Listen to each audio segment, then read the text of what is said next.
Hello welcome to my channel. మన ఈ వీడియోలో కమర్షియల్ వెహికల్కి కావాల్సిన రిక్వైర్డ్ డాక్యుమెంట్స్ అంటే కమర్షియల్ వెహికల్ తీసుకోవాలనుకుంటే మనకి ఏ పేపర్స్ ఉంటే మనకు ఫైనాన్స్ అవుద్ది, అలాగే ఈఎంఐ క్యాల్కులేషన్ ఏ విధంగా చేస్తున్నారు అన్న డీటెయిల్స్ అయితే ఈ వీడియోలో తెలుసుకుందామండి. ఇటువంటి ఇన్ఫర్మేషన్ వీడియోస్ కోసం అయితే మన ఛానల్ని సబ్స్క్రైబ్ చేసుకోండి, నచ్చితే లైక్ చేయండి, ఏదైనా డౌట్ ఉంటే మాత్రం కామెంట్ చేయండి. టాపిక్లోకి వెళ్తే మనకి మోహన్ రెడ్డి గారు అయితే కామెంట్ చేశారండి, అన్న లోన్ గురించి అయితే డీటెయిల్స్ చెప్పండి అని చెప్పేసి. దాన్ని బట్టి అయితే ఈ వీడియో చేస్తున్నాను నేను. మనకి ముఖ్యంగా కమర్షియల్ వాహనాలు అలాగే ప్యాసింజర్ వాహనాలు అంటే వైట్ బోర్డు ఎల్లో బోర్డు అని రెండు రకాలుగా మనం కేటగిరీస్ ఉంటాయండి. కమర్షియల్ వాహనం అన్నది మనకి జీవనోపాధి నిమిత్తం తీసుకునేది ఎల్లో బోర్డ్స్. అదే వైట్ బోర్డు అంటే మనకి సొంతంగా కారు కానీ టూ వీలర్ కానీ అది మన ఓన్ పర్పస్ వాడేదాన్ని మనకు వైట్ బోర్డ్ అంటారు. దీనికి కావాల్సిన రిక్వైర్డ్ డాక్యుమెంట్స్ సపరేట్ అండి, మొత్తం టోటల్లీ డిఫరెంట్గా ఉంటాయి. ఎందుకంటే మనకి కమర్షియల్ వెహికల్కి కావాల్సింది ముఖ్యంగా డ్రైవింగ్ లైసెన్స్ అండి, అదే మనకి వైట్ బోర్డుకి కావాల్సింది ప్రాపర్టీ అండి. అంటే ఈ రెండు సపరేటు. మనం ఇంకా వైట్ బోర్డు గురించి అయితే అనవసరం, మనం ఎల్లో బోర్డు గురించి అయితే మాట్లాడుకుందాం. ఇక్కడ ముందుగా మనకి ఉండవలసింది ఆధార్ కార్డు, పాన్ కార్డు. ఇది కేవైసీ మనకి అందరికీ ఉండేదే. తర్వాత మనకు ముఖ్యంగా ఉండాల్సింది డ్రైవింగ్ లైసెన్స్ అండి. మనకు డ్రైవింగ్ లైసెన్స్ కూడా మన డ్రైవింగ్ లైసెన్స్ ఎక్స్పీరియన్స్ని బట్టి కూడా ఫైనాన్స్ అయితే ఉంటుంది. ఎక్స్పీరియన్స్ మినిమం 2 years ఉందంటే ఒక విధంగా ఉంటుంది, ఇంకా బిలో 2 years ఉందంటే 2 సంవత్సరాల కంటే తక్కువగా ఉంటే ఒక విధంగా ఉంటుందండి. దాంతోపాటు మన సిబిల్ స్కోర్ అన్నది 680 నుంచి పైకి అయితే ఉండాలండి. 700 750 ఆ రేంజ్లో అయితే చూస్తారు. 680 అన్నది లీస్ట్. దాన్ని బట్టి కూడా మనకి ఫైనాన్స్ అన్నది చేస్తారు. ఇందులో కేటగిరీస్ అయితే ఉంటాయండి. కేటగిరీస్ అయితే ఏదో కాదు, FTU, ఎగ్జిస్టింగ్ అలాగే క్యాప్టివ్ అని 3 రకాలుగా విభజిస్తారు ఫైనాన్స్ వాళ్ళు. FTU అంటే ఫస్ట్ టైం యూజర్, అంటే స్టార్టింగ్లో మనం తీసుకునే కస్టమర్ అన్నమాట. అంటే అంతకుముందు ఏ వెహికల్స్ లేవు, మోటార్ ఫీల్డ్కి ఈ కమర్షియల్ వెహికల్ తీసుకోవడానికి ఇప్పుడు వస్తున్నాడు అని చెప్పేసి వచ్చిన వాళ్ళని FTU అంటారు. మనకి ఈ FTUకి కావాల్సిన రిక్వైర్డ్ డాక్యుమెంట్స్ ఏంటంటే ఆధార్ కార్డు, పాన్ కార్డు అన్నది కామన్ అండి. డ్రైవింగ్ లైసెన్స్ మనకి ఎక్స్పీరియన్స్ ఉంటే ఒకలాగా ఉంటుంది, ఎక్స్పీరియన్స్ లేకపోతే ఒకలాగా ఉంటుంది. ఇప్పుడు 1 year అయింది అనుకోండి, ఎక్స్పీరియన్స్ లేదు, మీకు సపోర్టింగ్ అయితే తీసుకుంటారండి. సపోర్టింగ్ మీకు హౌస్ ట్యాక్స్, ఇంట్లో ఎవరి పేరునున్నా హౌస్ ట్యాక్స్ తీసుకుంటారు.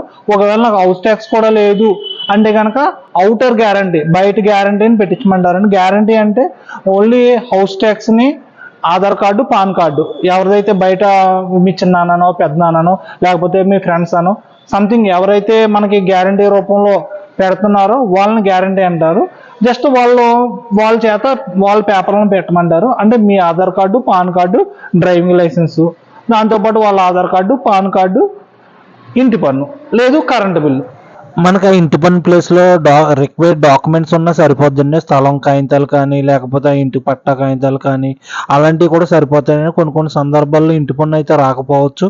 ఆ డాక్యుమెంట్స్ని బట్టి కూడా వారు ప్రాపర్టీ కన్సిడర్ చేస్తారు. ఇవి అయితే మనకి తీసుకుంటారండి. ఒకవేళ మనకి డ్రైవింగ్ లైసెన్స్ 2 years ఎక్స్పీరియన్స్ ఉందనుకోండి, 99% మనకి సోలోగా చేసేస్తారండి. అంటే మనకి జస్ట్ వెనకాల ఇంటి పన్ను ఉన్నా లేకపోయినా సరే మనకి ఎక్స్పీరియన్స్ ఉంది డ్రైవింగ్ మీద కాబట్టి టాటా ఫైనాన్స్లో అయితే మనకి డైరెక్ట్ అయితే అయిపోద్దండి ఫైలు. అంటే వెనకాల ఎవరైనా సపోర్టింగ్ తీసుకుంటారంటే వైఫ్ అని కానీ లేకపోతే ఫాదర్ అని కానీ మదర్ అని కానీ ఎవరొకరిని సపోర్టింగ్ తీసుకుని వాళ్ళకైతే చేస్తారు. దాంతోపాటు మనకి బ్యాంక్ చెక్లు అయితే ఇవ్వాలండి. అంటే ఇప్పుడు NAC ద్వారానే మనకి EMI అన్నది కట్ అవుతుంది. అంటే మాకు చెక్కులు లేవండి అంటే కనుక అదేం పెద్ద ప్రాబ్లం కాదండి. ఎందుకంటే ఫైనాన్స్ వాళ్ళకి దగ్గరలో ఏదో ఒక బ్యాంక్ టైఅప్ ఉంటుంది కాబట్టి స్పాట్లో వాళ్ళు చెక్లు అయితే ఓపెన్ చేపిస్తారు, ఇన్స్టెంట్ అకౌంట్ అయితే ఓపెన్ చేపిస్తారు. ఆ అకౌంట్ ఆ చెక్లో మీకు అమౌంట్ డిపాజిట్ చేసుకుంటే ఈ ప్రతి EMI అనేది అందులో కట్ అవుతుంది. ఒకవేళ మీకు ముందుగా అసలు మా ఏరియాలో బ్యాంకులు కావాలి అంటే కనుక ఇప్పుడు మనకు చెక్లు కావాలంటే ఎవరు పడితే వాళ్ళు ఇవ్వట్లేదండి, ఏ బ్యాంక్ వాడు కూడా ఇవ్వట్లేదు. కానీ కొన్ని బ్యాంకులు అయితే ఉన్నాయి. నాకు తెలిసింది కరూర్ వైశ్య బ్యాంక్ అండి. మీ దగ్గరలో ఎక్కడైనా ఉంటే కనుక కరూర్ వైశ్య బ్యాంక్లో అకౌంట్ కావాలి, చెక్ బుక్ అకౌంట్ అంటే మీకు ఒక 1 hourలో ఇన్స్టెంట్గా చేసి ఇచ్చేస్తారండి. ఒక 5 చెక్లు అయితే ఇస్తారు. ఏటీఎం కార్డుతో పాటు మనకి అకౌంట్ ఓపెన్ చేస్తారు. దాంట్లో పాటు హెచ్డిఎఫ్సి బ్యాంక్ అండి.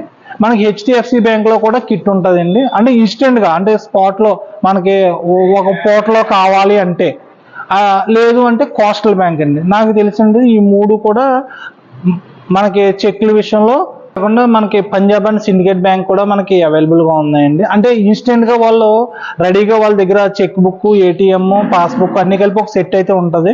అది మనకి అకౌంట్ ఓపెన్ చేసేసి మనకి యాక్టివేషన్ చేసిస్తారు. 24 hours పడుతుంది యాక్టివేషన్కి. అవి సరిపోతాయండి మనకి స్పీడ్గా అవ్వాలి అంటే కనుక. ఎలాగుంటే మనకి ఫైనాన్స్ మనకి ఆన్ రోడ్ మీద చేస్తారండి. టాటా ఫైనాన్స్ ఒకటి, చోళమండలం ఒకటి, అన్నీ కూడా ఇంచుమించు ఫుల్ ఫండింగ్లు అయితే ఉంటాయండి.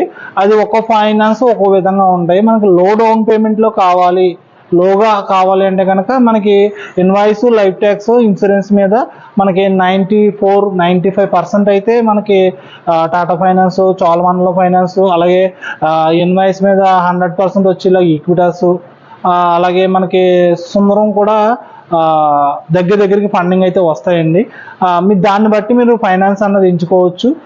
నెక్స్ట్ వచ్చి మనకి ఎగ్జిస్టింగ్ అండి. ఎగ్జిస్టింగ్ అయితే ఆల్రెడీ వెహికల్, ఏదో వెహికల్, కమర్షియల్ వెహికల్, అది అశోక్ లేలాండ్ అవ్వచ్చు, బొలెరో అవ్వచ్చు, లేకపోతే మనకి టాటా వెహికల్ అవ్వచ్చు. ఏదైనా సరే మనకి ఏదైనా వెహికల్ ఉన్న అతన్ని ఎగ్జిస్టింగ్ అంటాము. ఎగ్జిస్టింగ్ అంటే ఆల్రెడీ ట్రాక్ ఉంటుందండి. ట్రాక్ అంటే మీకు తెలిసిందే, ఆల్రెడీ అంతకుముందు వెహికల్కి ఫైనాన్స్ ఉంటుంది కదండి, దాన్ని కరెక్ట్గా మెయింటైన్ చేసుకుంటుంటే దాన్ని ట్రాక్ అంటారు. ఆ ట్రాక్ కరెక్ట్గా ఉందనుకోండి, ఎప్పుడు కూడా ఓడీలు ఉండేలాగైతే చూసుకోకండి. ఎందుకంటే ఓడీ ఒకసారి చెక్ బౌన్స్ అయిందంటే మనకి ఛార్జెస్ అనేవి పడతాయి. అది కామన్. కమర్షియల్ వెహికల్లో ఒక్కొక్కసారి మనకి లోడ్లు ఉంటాయి, ఒక్కొక్కసారి లోడ్లు అయితే ఉండవు. అలాంటప్పుడు కొద్దిగా ఇబ్బంది వస్తుంది, కొద్దిగా లేట్గా కూడా కడుతూ ఉంటారు. కానీ ఎప్పుడు కట్టినా సరే మనకు ఆ ఓడి అన్నది అప్పటికప్పుడు ఏ ఫైనాన్స్ అయితే ఆ ఫైనాన్స్ వాళ్ళని అడిగి ఓడి సిస్టంలో ఎంత చూపిస్తుంది అని చూసుకుని క్లియర్గా దాన్ని క్లియర్ చేసుకోవడం చాలా మంచిదండి. ఎందుకంటే అది ఎప్పటికైనా సరే అది మీ పేరునే అది ఫైనాన్స్ సిబిల్లో ఉండిపోతుంది. అది కొంతమంది నేను క్లియర్ చేసేసాను కదా, నేను వాయిదా కట్టేసాను కదా అని అనుకుంటారు. కానీ అలా కాదండి, ఎప్పుడు కూడా ఓడి కూడా క్లియర్ చేసుకోవాలి. అది మన మంచికే. ఒకసారి మనం కొద్ది రిలేషన్ బట్టి బ్యాంక్ వాడిని లేకపోతే ఫైనాన్స్ వాడిని సార్ ఇంత తగ్గించండి సార్, అంత తగ్గించండి సార్ అంటారు. లాస్ట్లో తగ్గిస్తారండి. తగ్గించినవి కూడా కొన్ని సందర్భాల్లో అవి మీ పేరును ఉండిపోతుందండి లోపల. అది మీకు తెలీదు. ఎప్పుడైనా మళ్ళీ ఎక్కడైనా సిబిల్ ఓపెన్ చేసేసి వేరే దానికి మనం అప్రూవ్ పెట్టుకోవాలని చెప్పి చూసినప్పుడు అప్పుడు కనిపిస్తుందండి. అది క్లోజ్ అవ్వకుండా, క్లోజ్ అయినా సరే ఆ ఓడీతో ఇలాగ ఓవర్ డ్యూ ఉందని చెప్పేసి మనకి చాలా ఇబ్బందులు కలుగుతాయి. కాబట్టి ఎప్పుడైనా చెక్ బౌన్స్ అయినా సరే ఆ పెనాల్టీలతో పాటు ఆ ఓడీలు కూడా క్లియర్ చేసుకుంటే మనకి ట్రాక్ అన్నది నిలబడుతుందండి. ఎప్పుడైతే మన ట్రాక్ కరెక్ట్గా ఉందో, రేపన్న రోజు ఇప్పుడు ఈ చెప్పిన రిక్వైర్డ్ డాక్యుమెంట్స్ ఏం అక్కర్లేదండి. ఆధార్, పాను చాలు, మనకు ఆ ట్రాక్ చాలు. అదే ఫైనాన్స్ అయితే అంతకుమించి ఏం అడగడండి. అదే ఫైనాన్స్ కాబట్టి ఆధార్, పాన్ కూడా అడగడం నాకు తెలిసి. అంతకుముందు ఉన్నాయి కాబట్టి జస్ట్ అగ్రిమెంట్ మీద సంతకాలు పెట్టించుకుని మనకు ఫైనాన్స్ అయితే చేసేస్తారు. అలాగా ఎగ్జిస్టింగ్ అంటే అలాగ ఉంటుంది. అదే క్యాప్టివ్ పర్పస్ అయితే మనకి ఫర్మ్ ఆర్సీ అడుగుతాడు. తర్వాత అది ఇండివిజువల్ పార్ట్నర్షిప్ అయితే పార్ట్నర్షిప్ డీడ్ అడుగుతాడు. అలాగే మేనేజింగ్ పార్ట్నర్ ఎవరైనా అడుగుతాడు. ఇవన్నీ కూడా ఉంటాయండి. అదే మామూలుగా ఎవరైతే ప్రొపరేటర్ ఉన్నారో వాళ్ళ ఆధార్ కార్డు, పాన్ కార్డు తీసుకుంటారు, ఫర్మ్ ఆర్సీ తీసుకుంటారు. మనకి 2 years ఐటీ రిటర్న్స్ అయితే అడుగుతారండి. ఇప్పుడైతే 24, 23, 22 ఐటీఆర్ఎస్ అయితే మనకి రిటర్న్స్ తీసుకుంటారు. అందులో ఉన్న మనకు టర్న్ ఓవర్ని బేస్ చేసి కూడా మనకు ఫైనాన్స్ అనేది ఇంట్రెస్ట్ రేట్లో తేడా వస్తుందండి. మనకు ఆ ఫైనాన్స్ అయితే ఒక 2 కోట్లు పైకి ఉంటే కనుక ఒక రకమైన ఇంట్రెస్ట్ వస్తుంది. అదే కొత్తగా పెట్టిన ఫార్మ్ అయితే ఫార్మ్ పేమెంట్ చేస్తారు, బట్ ఐటీ రిటర్న్స్ ఉండవు. ఎందుకంటే స్టార్టింగ్ ఫార్మ్ కాబట్టి అది ఎఫ్టీయూ కేసులో పెట్టేసి మనకి ఇంట్రెస్ట్ అనేది కొద్దిగా డిఫరెంట్గా అయితే ఉంటుందండి. ఎగ్జిస్టింగ్కి ఈ ట్రాక్ ఉన్న కస్టమర్ కానీ, లేకపోతే ఐటీఎస్లో 2 కోట్ల పైన ఉన్న టర్న్ ఓవర్ ఉన్న వాళ్ళకి కానీ ఇచ్చి ఇంట్రెస్ట్ వేరుగా ఉంటుంది. వీళ్ళకైతే ఎఫ్టీకి అలాగే ఇప్పుడు ఈ కొత్తగా పెట్టిన ఫర్మ్స్కి ఇచ్చి రేట్ అయితే ఒకలాగా ఉంటుందండి. ఫైనాన్స్ రిక్వైర్డ్ డాక్యుమెంట్స్ అయితే ఆ విధంగా ఉంటాయండి. అదే ఫైనాన్స్ విషయంలోకి వస్తే ఇంట్రెస్ట్ అన్నది 2 రకాలుగా అయితే క్యాలిక్యులేషన్ చేస్తారండి. ఒకటి వచ్చి ఫ్లాట్ అండి, ఇంకొకటి వచ్చి డెమినేషన్ అంటారు దాన్ని. ఫ్లాట్ డెమినేషన్ ఏంటి అని చెప్పేసి అనుకోవచ్చు. ఫ్లాట్ అంటే మొత్తం ఒక్కసారే వడ్డీ అన్నది పడుతుంది. అదే డెమినేషన్ అంటే మనకు కట్టిన దానికి తగ్గుకుంటూ వస్తుందండి. అది డెమినేషన్ పాలసీ మనకి బ్యాంకుల్లో మాత్రమే అవుతుందండి. అది మన ఫైనాన్స్లో అయితే అవ్వదు. మన ఫైనాన్స్లో అయ్యి అన్నీ కూడా ఫ్లాట్ రేట్లు అవుతాయండి. డెమినేషన్ అయితే ఇప్పుడు డెమినేషన్ గురించి ఫ్లాట్ గురించి మాట్లాడదాం. ఇప్పుడు డెమినేషన్ అనేటప్పటికి ఒక ₹1,00,000 తీసుకున్నారనుకోండి, 10,000 వాయిదా అనుకోండి. ఇప్పుడు ఒక నెల 10,000 కట్టేశారు అంటే 90,000 ఉంది. 90,000 మీద పడుతుంది ఇంట్రెస్ట్. అలాగే ఒకవేళ మీరు 10,000 కట్టలేదు, దీనికి వడ్డీతో కలిపి పెనాల్టీతో కలిపి వాడు ఒక 5,000 వేసాడు అనుకోండి, 15,000. అంటే ఇది ఒక 15,000, ఇది ఒక 90,000 కదండి. మన ₹1,00,000 మీద ఈ వడ్డీ అందులో కలిసిపోద్దండి. కలిసిపోయి అప్పుడు 1,05,000 మీద మీకు వడ్డీ పడుతుంది. ఇప్పుడు తగ్గితే 90,000 మీద పడినప్పుడు మనం కట్టకపోతే పెరిగిన దాని మీద పడద్దు అనమాట. అంటే అది ఎంత చెడ్డ ఉందో అంతే మంచి ఉందండి. అది మనం యూజ్ చేసుకోవడం బట్టి ఉంటుంది. అదే ఫ్లాట్ అయితే డైరెక్ట్ మొత్తం అంతా కూడా ఒకసారే పడుతుందండి. మొత్తం అంతా కూడా దాని మీదే ఇచ్చేస్తారు. మనకి ఈ ఫ్లాట్ రేట్లో మనకి ఐఆర్ఆర్లో మాట్లాడతారండి వాళ్ళు. ఐఆర్ఆర్ ఇప్పుడు ఒక ఐఆర్ఆర్ విషయంలో మాట్లాడితే ఒక 15% పడ్డది మాకు అని చెప్పేసి చెప్తారు వాళ్ళు. అంటే మీకు అర్థం అవుతుంది సార్ ఎన్ని పైసల్లో పడ్డదని మీరు అడుగుతారు. ఒకవేళ మీకు ఒక 15%, 16% అని చెప్పారనుకోండి, మనకి డివైడెడ్ బై 21.20 21.20 క్యాలిక్యులేషన్ చేస్తే డైరెక్ట్ పైసల్లోకి అయితే వస్తుందండి. 15 డివైడెడ్ బై 21.20తో కొడితే డైరెక్ట్ మనకి వాల్యూ అయితే వడ్డీ అయితే ఎన్ని పైసల్లో పడ్డది వస్తుంది. లేదు, రెండో మార్గం ఉందండి. ఎలాగంటే ఇప్పుడు ఐఆర్ఆర్ని మనం ఫ్లాట్లో కన్వర్ట్ చేసుకోవాలి. ఫస్ట్ ఐఆర్ఆర్ ఇప్పుడు 15 ఐఆర్ఆర్ డివైడెడ్ బై 1.76 కొడితే మనకి ఫ్లాట్లోకి వస్తుందండి. ఫ్లాట్లోకి ఒకవేళ ఇప్పుడు 15 డివైడెడ్ బై 1.76 ఎంత వస్తుందండి? దగ్గరికి 8.2 8.4 వస్తుందండి. 8.4 డివైడెడ్ బై 12 కొడితే మనకి పైసల్లోకి అయితే వస్తుంది. 12 అంటే రూపాయి. 12 కొట్టాలండి. అయితే మనకి ఫైనాన్స్ వడ్డీ అయితే క్యాల్కులేషన్ చేసుకోవచ్చు.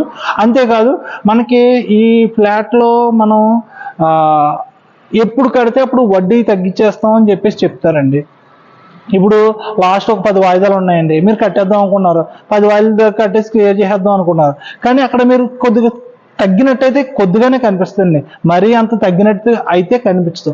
ఎందుకంటే దీన్ని వాళ్ళ ఫార్ములా ఒక విధంగా ఉంటుందండి. అది ఎలాగంటే మనం తీసుకున్న లోన్ అయితే మనకి ఈఎంఐ వడ్డీ అసలు అన్నది ఈ విధంగా క్యాలిక్యులేషన్ చేసుకోవాలండి.